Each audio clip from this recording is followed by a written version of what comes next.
કહેવાનું કે આજે મોજ છું નાયકણજીને અમારા ઘરે આવ્યા હતા મુના માતાજીના મંદિરે એટલે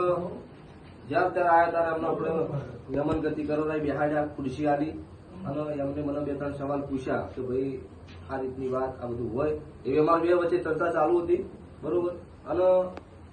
એન્ડમાં વાત થઈ કે ભાઈ તમે આયા છો તમે પૂછ્યું છે બરોબર એટલે શેના માટે પૂછો છો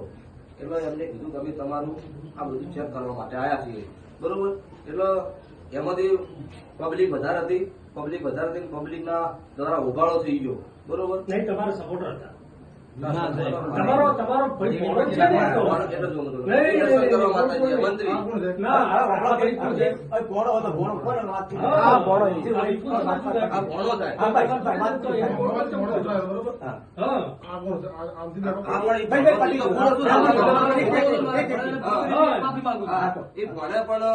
કોઈ કર્યું એને કાયદેસર માફી મંગાવશું ભાઈ બરોબર એમાં કોઈ બીજી વાત નહીં કે ખોટું કર્યું છે ઈ તો એના ઘેર જતો રહે ભોગવવા અમાર થાય એવો ધંધો કરવો નહીં ભલે મારા ઘેર નહીં આવે ચાલશે પ્રશ્ન બીજો કે જે કોઈ અત્યારે ઉબાળો થયો હો એ બધી દિલથી હૃદયના ભાવથી 100% માફી માંગુ છું કે આ વાત કોઈને મગજમાં લેવી નહીં અત્યારે અમારા દ્વારા મંત્રી દ્વારા બધી વાત થઈ હોય બરોબર એ બધી 100% માફી માંગુ છું કેમ કે મારા ઘરે બબાલ થઈ હોય કરવા વાળાની વાત તો સાઈડમાં રાખો પણ નોમ બદલે અમારું થાય અમને ખોટું લાગે પરિવાર જેવું આડો પાડોનું કામ છે એટલે દરેકને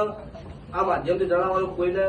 આ વાતનો મન દુઃખ રાખવું નહીં તો અમારો પરિવાર છે કાલ દાડો ભેળું રહેવાનું છે એટલે કોઈને મગજમાં ખોટી વાત નહીં ખોટી વાતમાં લેવું નહીં જય માતાજી તમને ક્યાંય પણ તકલીફ પડે તો અમને કહેજો અમે તમારી સાથે છીએ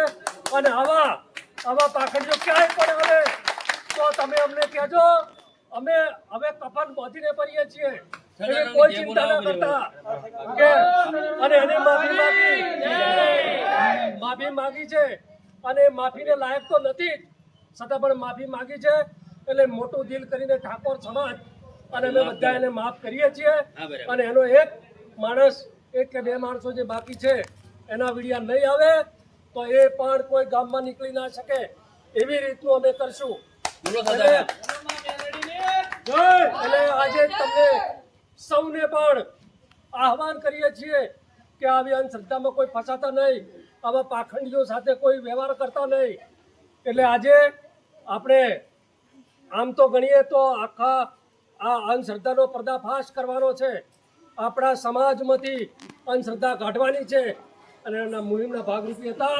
એટલે આજે એમને માફી માંગી છે તો હાલ પૂરતું આપણે આ ચેપ્ટરને પૂરું કરીએ છીએ પણ કોઈ જગ્યાએ આ લોકોને કોઈ ગામમાં ઘૂસવા ન દેતા એવું તો આપ સૌને આહવાન કરું છું બોલો સદારામ બાપાની જય